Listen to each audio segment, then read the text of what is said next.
প্রিয় mechanical technology প্রথম পর্বে উভয় শিফট এ এবং বি গ্রুপের সকল শিক্ষার্থী শুভ অপরাহ্ন। আজকে শুরুতেই পরিচয় দিয়ে নিই। আমি Mohammad Shahed Jahanul Haque, junior instructor, mechanical technology, Bogura polytechnic institute, Bogura. গতদিনে আমি তোমাদের স্পিকার দিব না,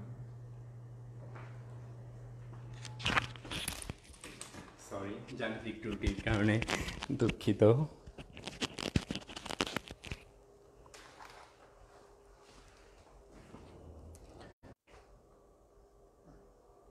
তোমরা সকলেই অবগত আছো, আমি তোমাদের ক্লাস নেই মেকানিক্যাল ইঞ্জিনিয়ারিং ম্যাটেরিয়ালস, এটার দ্বিতীয় চ্যাপ্টার নিয়ে আজকে আলোচনা হবে।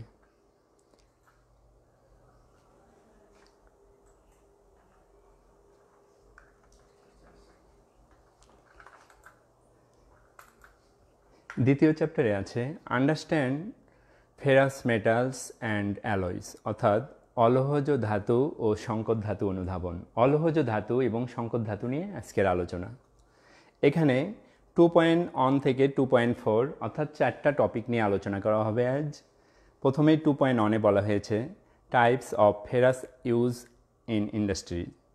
তারপর 2.2-তে বলা হয়েছে define mild steel and cast iron. 2.3-তে বলা হয়েছে definition and types of alloy steel. 2.4-এ বলা হয়েছে ইউজেস অফ স্টিল মেটালস। তাহলে 4টা টপিক নিয়ে আজকের আলোচনা। 2.1 ইন্ডাস্ট্রিতে ব্যবহৃত বিভিন্ন লৌহজ ধাতু। তাহলে ইন্ডাস্ট্রিতে কি কি ধরনের লৌহজ ধাতুগুলো ব্যবহার করা হয় সেটার দিকে আমরা একটু দেখি। যেমন শিল্প কারখানায় সচরাচর ব্যবহৃত বিভিন্ন প্রকার লোহা। তাহলে শিল্প কারখানায় কি কি ধরনের লোহাগুলো আমরা ব্যবহার করি? পিগ আয়রন ব্যবহার করি, কাস্ট আয়রন ব্যবহার করা হয়, পেটা লোহা অর্থাৎ রট আয়রন, যেটাকে বলা হয় রট আয়রন, সেটা ব্যবহার করা হয়। এছাড়াও শিল্প কলকারখানায় ইস্পাত ব্যবহার করা হয় বা স্টিল, ইস্পাতের ইংলিশ কিন্তু স্টিল। তাহলে এই যে শিল্প কলকারখানায় যে আমরা লৌহজ ধাতুগুলো ব্যবহার করলাম, এই লৌহজ ধাতুগুলো কোথা থেকে আসলো? অবশ্যই আমরা জানি যে লৌহজ ধাতুগুলো অবশ্যই খনি থেকে উত্তোলন করা হয়। খনিতে কি এভাবেই থাকে? কখনোই না। খনিতে এই ধাতুগুলো অবশ্যই আকরিক হিসেবে থাকে। তাহলে দেখি আকরিক কি জিনিস আমাদেরকে জানতে হবে। ধাতুগুলোর প্রকৃতিতে বিশুদ্ধ অবস্থায় পাওয়া যায় না, তার মানে প্রকৃতিতে এই ধরনের ধাতুগুলো অবশ্যই অবিশুদ্ধ অবস্থায় পাওয়া যায়। তাহলে এগুলো যেমন অক্সিজেন সহযোগে অক্সাইড রূপে, সালফার সহযোগে সালফাইড রূপে এবং কার্বনিক অ্যাসিডের সহযোগে কার্বনেট রূপে প্রকৃতিতে অবস্থান করে। এ সকল খনিজ যৌগকে আকরিক বলে। যেমন লোহার আকরিক তোমরা 9-10-এ পড়ে এসেছো, hematite, limonite, magnesite, siderites, iron pyrites etcetera. তারপর খনিজ মল কী জিনিস? তাহলে আকরিকের সঙ্গে যে সকল অপদ্রব্যগুলো থাকে সেগুলোকেই কিন্তু খনিজ মল বলা হয়। আকরিকের খনিজের সাথে অপদ্রব্য রূপে যে সকল অবাঞ্ছিত পদার্থ যেমন পাথর, বালি, কাদামাটি ইত্যাদি এ ধরনের যে অপদ্রব্যগুলো থাকে এগুলোকে আমরা খনিজ মল বলবো। তাহলে পিগ আয়রনটা কী জিনিস? খনি হতে প্রাপ্ত আকরিক লোহাকে বাষ্পাচুল্লি অর্থাৎ ব্লাস্ট ফার্নেসে উত্তপ্ত ও বিগলনের মাধ্যমে প্রাপ্ত অবিশুদ্ধ লোহাকে খনিজ মল পিগ লোহা বলা হয়, পিগ আয়রন। তাহলে তাহলে খনি থেকে যে লোহাটা আমরা প্রথমে পাবো এবং বাষ্পচুল্লির মাধ্যমে প্রাথমিক স্টেজ অবলম্বন করব, অর্থাৎ যেটার ওই খনিজ মলগুলো অপসারণ করার পরে যে জিনিসটা পাবো সেটাকে আমরা পিগ বলবো। ইংলিশে PIG, পিগ শব্দের অর্থ হচ্ছে এই শুকুর ছানা। তার মানে শুকুর ছানা, ছোট দেখছো শুকুরের বাচ্চাগুলোকে তো দেখছো, এগুলোকে শুকুর ছানা বলে। এই শুকুর ছানা যে সময় ছোট থাকে, এই পিগ লোহা খনি থেকে উত্তোলনের পরে অপদ্রব্য দূর করার পরে সেম অবিকল শুকুর ছানার মতো দেখতে, এজন্য এটার নামকরণ করা হয়েছে পিগ আয়রন। তাহলে পিগ আয়রনে কি কি ধরনের উপাদান থাকে? লোহা থাকে 92% থেকে 94, অর্থাৎ 92 থেকে 94% লোহা থাকবে। কার্বন থাকবে 4 থেকে 5%, সিলিকন থাকবে 1 থেকে 2%, ম্যাঙ্গানিজ থাকবে 1 থেকে 2%, সালফার ও ফসফরাস থাকবে 1 থেকে 2%। তাহলে আমরা পিগ লোহা কী জিনিস এবং পিগ কী জন্য নামকরণ করা হয়েছে মোটামুটি জানার চেষ্টা করলাম। এরপর আমরা শিল্প কলকারখানায় যে ধরনের লোহা ব্যবহার করা হয় ঢালাই লোহা, সকলেই অবগত আছো ঢালাই লোহা, তাই না? আমরা সকলেই কিন্তু এই ঢালাইয়ের সঙ্গে মানে পরিচিত। তার কারণ হচ্ছে বাড়িতে তোমাদের টিউবওয়েল আছে, গ্রামের বাড়িতে এই টিউবওয়েলটা কিন্তু ঢালাই লোহায় তৈরি। এছাড়াও বিভিন্ন ধরনের যন্ত্রাংশ তৈরি করা হয়। যেমন ঢালাই লোহা কি দেখো, আমরা এতক্ষণ জানলাম বাত্তা চুল্লি সম্পর্কে একটু জানলাম। তার মানে পিগ লোহাকে বাত্তা চুল্লিতে সংশোধন করার পরে যেটা পাবো সেটাকে আমরা, অর্থাৎ আকরিকগুলোকে বাত্তা চুল্লিতে সংশোধনের পরে যেটা পাবো সেটাকে আমরা পিগ লোহা বলবো, পিগ আয়রন। আর কোপলা নামক একটি চুল্লি আছে, আমি ছবি দেখানোর চেষ্টা করব। এই কোপলা চুল্লিতে পিগ লোহার সাথে চুনাপাথর মিশ্রিত করে বিগলনের মাধ্যমে প্রাপ্ত লোহাকে ঢালাই লোহা বলে। তার মানে প্রথমে কি হবে, অবশ্যই এই বাত্তা চুল্লিতে নিতে হবে আকরিকগুলোকে। বাত্তা চুল্লিতে নেওয়ার পরে আমরা যেটা পাবো সেটাকে আমরা পিগ আয়রন বলবো। আবার পিগ আয়রনের সঙ্গে চুনাপাথর মিশ্রিত করে কি চুল্লি, কোপলা চুল্লির মাধ্যমে যে লোহা পাবো সেটাকে আমরা ঢালাই লোহা বলবো, অর্থাৎ কাস্ট আয়রন বলবো। এরপর রড আয়রন অর্থাৎ পেটা লোহা কি জিনিস, সাদা শ্রেণীর পিগ লোহা শোধিত করে যে লোহা পাওয়া যায় তাকে পেটা লোহা বা রড আয়রন বলা হয়। রড আয়রনটা কিন্তু একদম মোটামুটি বলা যায় আর কি বিশুদ্ধ একটি লোহা, যেটাতে 99.99% পর্যন্ত লোহা থাকে বলা যায় আর কি। এরপর স্টিল বা ইস্পাত।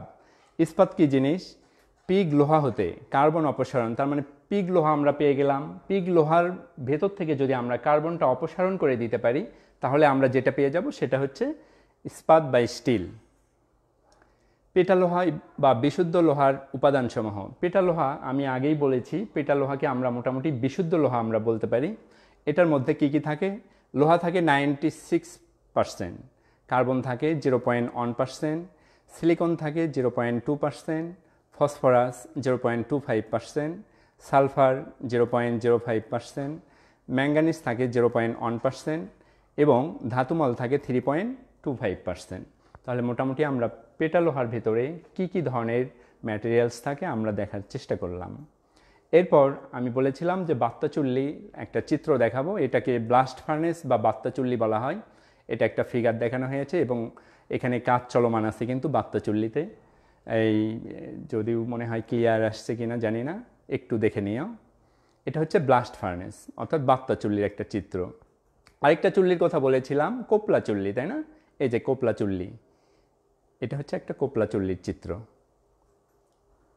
2.2 এখানে বলা হয়েছে define mild steel and cast iron, অর্থাৎ মাইল্ড স্টিল এবং কাস্ট আয়রনের সংজ্ঞা। তাহলে মাইল্ড স্টিল কি জিনিস, এটি নরম শ্রেণীর স্টিল, ওপেন হার্ট স্টিল অথবা বেসিমার স্টিল হতে তৈরি হয়। এর মধ্যে শতকরা প্রায় 0.15 হতে 0.25% পর্যন্ত কার্বন থাকে। তাহলে মাইল্ড স্টিলে কার্বনের মাত্রা এগুলো আমাদেরকে মুখস্থ রাখতে হবে। 0.15 হতে 0.25 পর্যন্ত কার্বন থাকে। কোথায় থাকে? এই মাইল্ড স্টিলে থাকে। সাধারণভাবে কথা বলা যেতে পারে যে স্টিলকে ফাইল নামক হ্যান্ড টুলস, তোমরা জানো বেশ কিছু হ্যান্ড টুলস আছে যেটা তোমাদেরকে অন্য স্যার মনে হয় পড়াইছেন। তাহলে হাতের মাধ্যমে কায়িক শ্রমের মাধ্যমে যে ধরনের টুলস ব্যবহার করা হয় এগুলোকে হ্যান্ড টুলস বলা হয়। তোর মধ্যে একটি আছে ফাইল। এই ফাইল নামক হ্যান্ড টুলস দ্বারা ক্ষয় করা যায়, একে মাইল্ড স্টিল বলা হয়। এটি 1370 ডিগ্রি সেলসিয়াস তাপমাত্রায় গলে, যার প্রতি ঘন সেন্টিমিটারের আয়তন বা আয়তনের ওজন হচ্ছে 7.85 গ্রাম। তার মানে 1370 ডিগ্রি সেলসিয়াসের নিচে আসলে কিন্তু মাইল্ড স্টিল গলবে না, এবং যার আয়তন এখানে আমি দেখানোর চেষ্টা করেছি।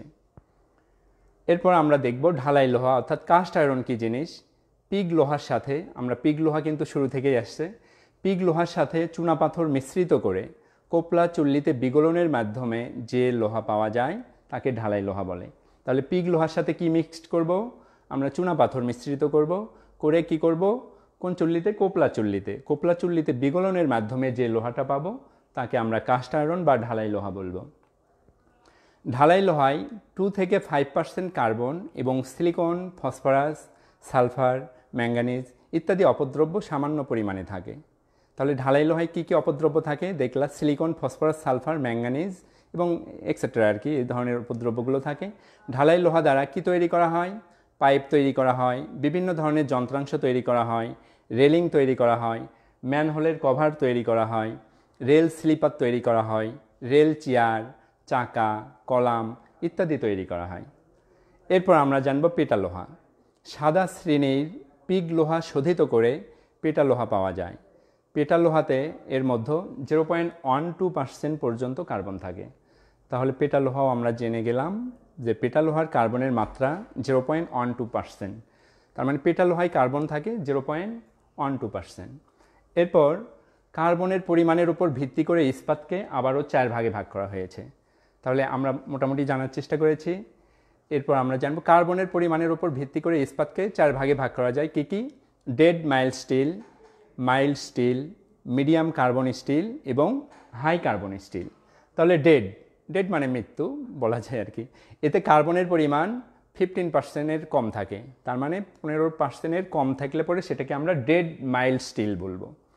মাইল্ড স্টিল কি? এতে কার্বনের পরিমাণ 0.15 হতে 0.30% পর্যন্ত কার্বন থাকবে। তাহলে মাইল্ড স্টিল 0.15 থেকে 0.30 পর্যন্ত কার্বন থাকলে মাইল্ড স্টিল বলবো। কার্বনের পরিমাণ এটাতে কম বলে একে কি বলা হয়? নিম্ন কার্বন স্টিল বলা হয়। তার মানে এটা নিম্ন কার্বন স্টিল, মাইল্ড স্টিল। এরপরে 3 নম্বরে দেখো মিডিয়াম কার্বন স্টিল। তাহলে মিডিয়াম কার্বন স্টিল কি? এতে কত পার্সেন্ট থাকবে? 0.30 থেকে 0.80% পর্যন্ত কার্বন থাকলে পরে আমরা তাকে মিডিয়াম কার্বন স্টিল বলবো। হাই কার্বন স্টিল, এতে কার্বনের পরিমাণ 0.80 হতে 1.5 পর্যন্ত যদি কার্বন থেকে থাকে তাহলে তাকে হাই কার্বন স্টিল বলবো। 2.3-তে বলা হয়েছে definition and types of alloy still, অর্থাৎ সংকর ইস্পাতের সংজ্ঞা এবং প্রকারভেদ। তাহলে সংকর ইস্পাত কি? সাধারণ কার্বন ইস্পাতের সাথে অন্য কোনো মৌলিক উপাদান যোগ করে যে ভিন্নধর্মী ইস্পাত পাওয়া যায় তাকে সংকর বা অ্যালয় স্টিল বলা হয়। তাহলে সংকর বোঝাই যাচ্ছে একটির সঙ্গে অন্য ধাতুর সমন্বয়ে যে নতুন একটি ধাতু তৈরি হবে সেটাকেই আমরা সংকর ধাতু বলবো। তাহলে সংকর উপাদান হিসেবে যে সমস্ত উপাদান যোগ করা হয় এগুলোকে দুটি শ্রেণীতে ভাগ করা যায়। তাহলে সংকর হিসেবে যে ধরনের উপাদানগুলো যোগ করা হবে এগুলোকে দুটি ভাগে বিভক্ত করা হয়েছে।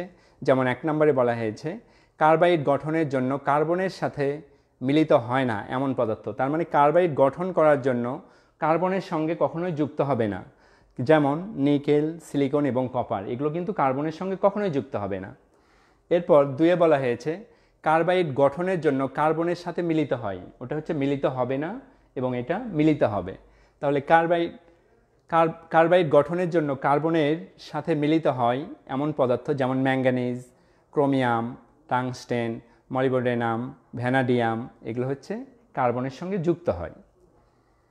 ত্রিসংকর ইস্পাত, ত্রি শব্দের অর্থ হচ্ছে 3, তদ্রূপ আমরা দেখব এই ইস্পাতটা কী জিনিস। যখন কার্বন ইস্পাতের সাথে মাত্র একটি উপাদান যোগ করে, তার মানে কার্বন ইস্পাত থাকবে সেটার সঙ্গে একটি মাত্র উপাদান যোগ করে সংকর ইস্পাত তৈরি করা হয় তখন তাকে আমরা ত্রিসংকর ইস্পাত বলবো। অনুরূপভাবে চতুঃসংকর ইস্পাত ওই সেম সংজ্ঞা, শুধুমাত্র একটির জায়গায় দুটি বসায়া দিলেই হবে।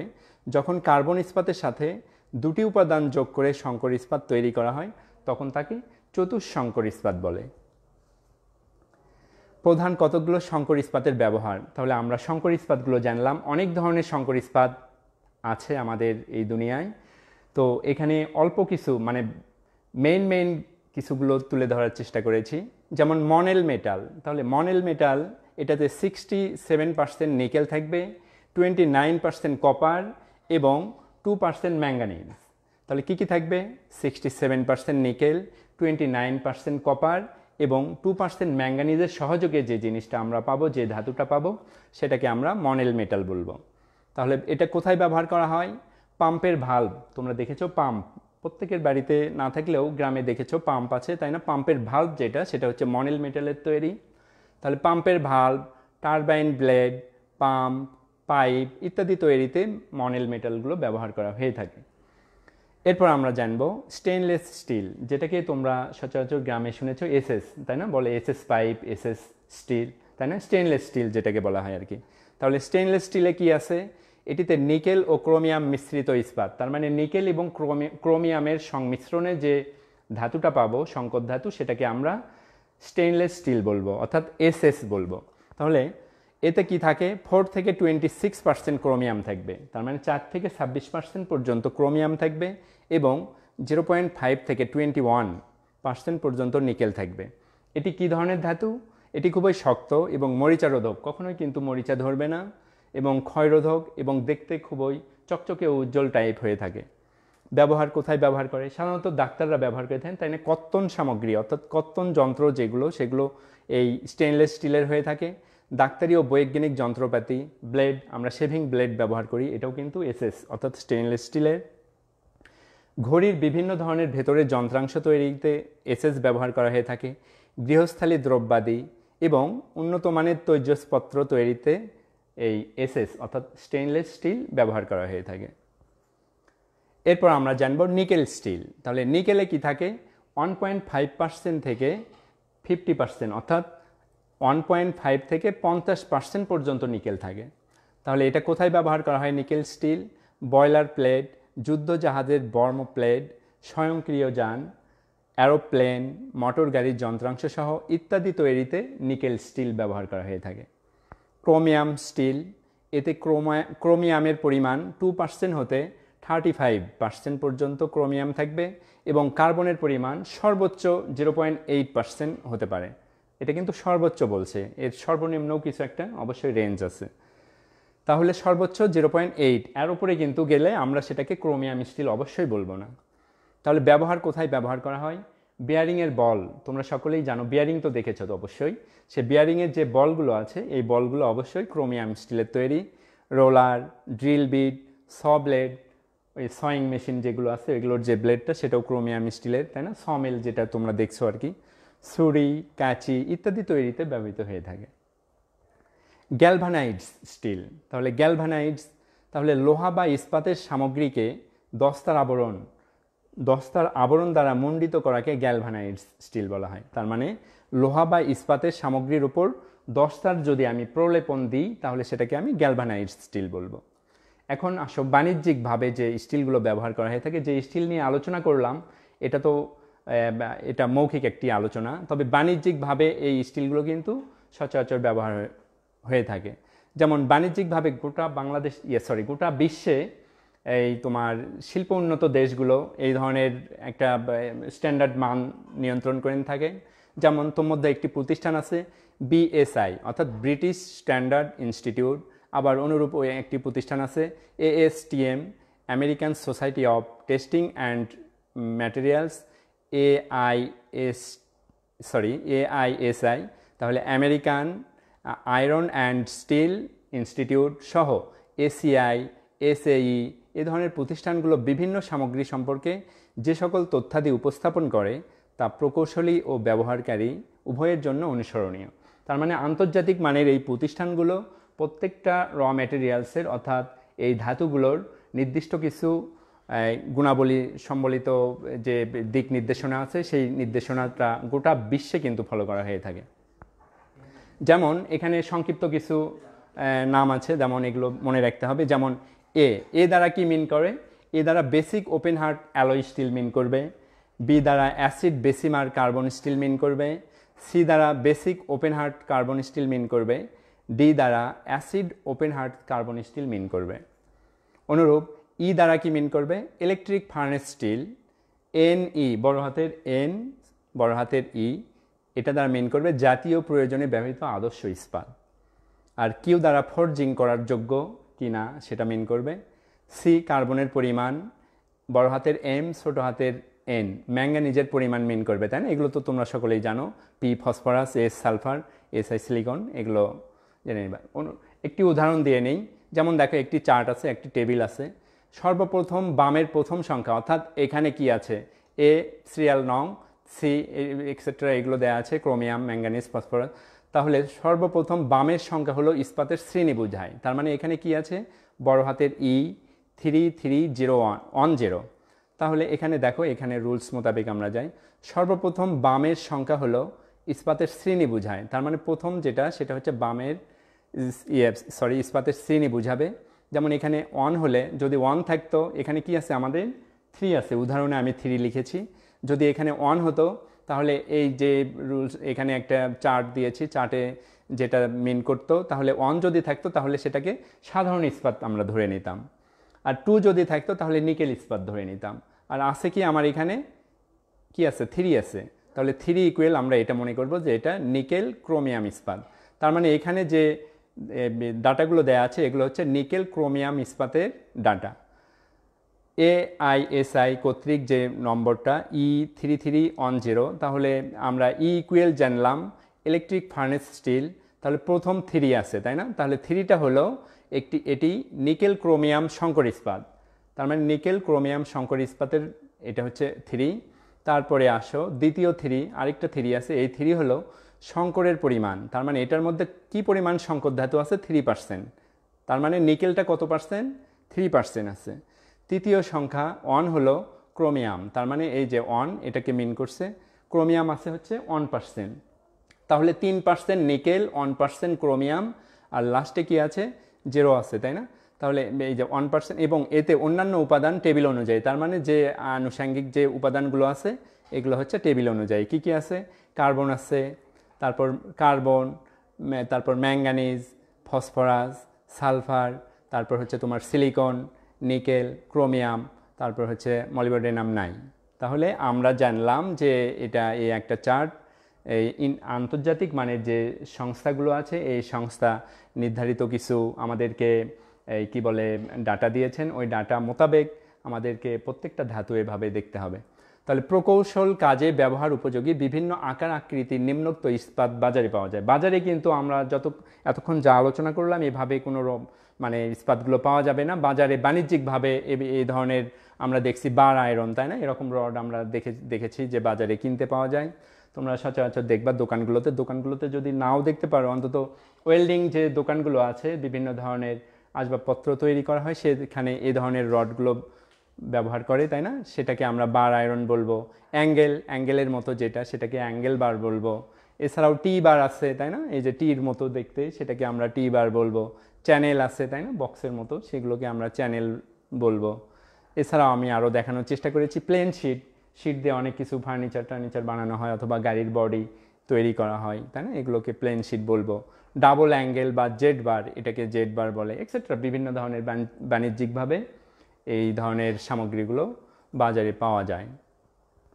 2.4 ইউজেস অফ স্টিল, অর্থাৎ ইস্পাতের ব্যবহার। ইস্পাত আমরা কোথায় কোথায় ব্যবহার করি সেটা নিয়ে একটু আলোচনা করব।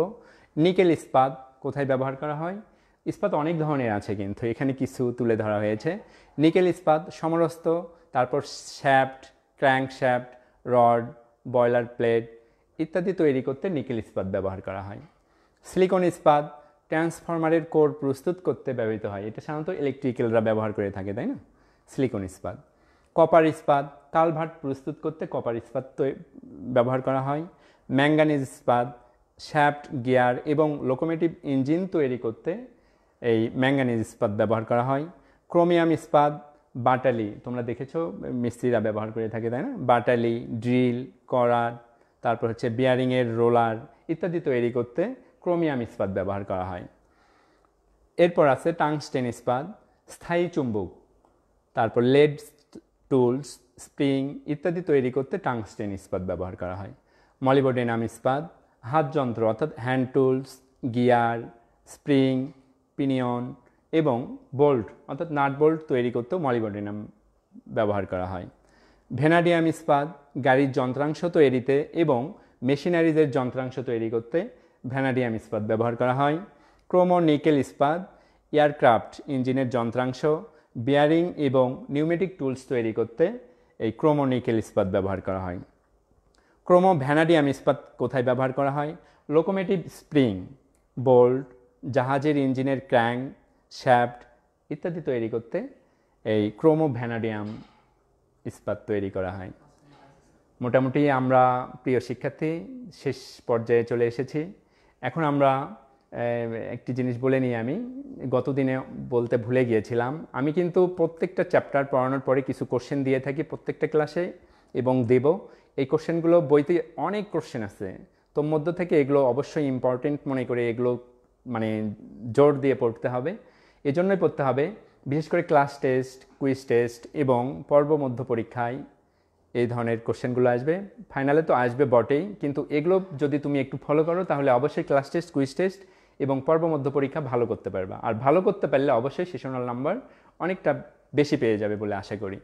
তাহলে অতি সংক্ষিপ্ত প্রশ্ন ক বিভাগে, এখান থেকে আমরা পড়ব আকরিক কাকে বলে, সংকর ইস্পাত কি, লোহার 5টি আকরিকের নাম লিখো। এটা অবশ্য রাসায়নিক সংকেত সহ লিখতে হবে, যদিও লিখতে ভুলে গিয়েছি। শিল্প কারখানায় ব্যবহৃত বিভিন্ন প্রকার লোহার নাম লিখো, অর্থাৎ শিল্প কারখানায় কী কী ধরনের লোহা ব্যবহার করা হয়। ঢালাই লোহা কী। এরপর আসো সংক্ষিপ্ত প্রশ্ন অর্থাৎ খ বিভাগ, বিভিন্ন ধরনের বাণিজ্যিক ইস্পাতের নাম লিখো। মাইল্ড স্টিল কী কী কাজে ব্যবহার করা হয়। এরপর ঢালাই লোহা ও পিটা লোহার মধ্যকার পার্থক্য, এই পার্থক্যটা কমপক্ষে 5টি অবশ্যই মাস্ট বি তোমাকে লিখতে হবে। এরপর রচনামূলক কোশ্চেন গ বিভাগ, লোহার আকরিকগুলোর বর্ণনা দাও। লোহার যে 5টি আকরিক থাকবে রাসায়নিক সংকেত সহ, এগুলোর ডিটেলস লিখতে হবে। বিভিন্ন প্রকার সংকর ইস্পাতের ব্যবহার, সংকর ইস্পাত কোথায় কোথায় ব্যবহার করা হয় এটা পড়বা। বাণিজ্যিক ইস্পাতের বাজার আকার সম্পর্কে বিস্তারিত আলোচনা করো। এই মোটামুটি 3টা কোশ্চেন পড়বা এই রচনামূলক থেকে। তো আজকে এ পর্যন্তই। আগামী ক্লাস অবশ্যই 13ই জানুয়ারি সকাল 10টা 10 ঘটিকায় আমার অনুষ্ঠিত হবে। সেখানে আমি আলোচনা করব অধ্যায় 3 নাম্বার চ্যাপ্টার নিয়ে আলোচনা করা হবে। সকলকে শুভেচ্ছা জানিয়ে এবং সকলেই ভালো থাকো, সুন্দর থাকো, করোনাকালীন সময়ে অবশ্যই ঘরে থেকো, এই আশাবাদ ব্যক্ত করে আজকের ক্লাস শেষ করছি। আল্লাহ হাফেজ।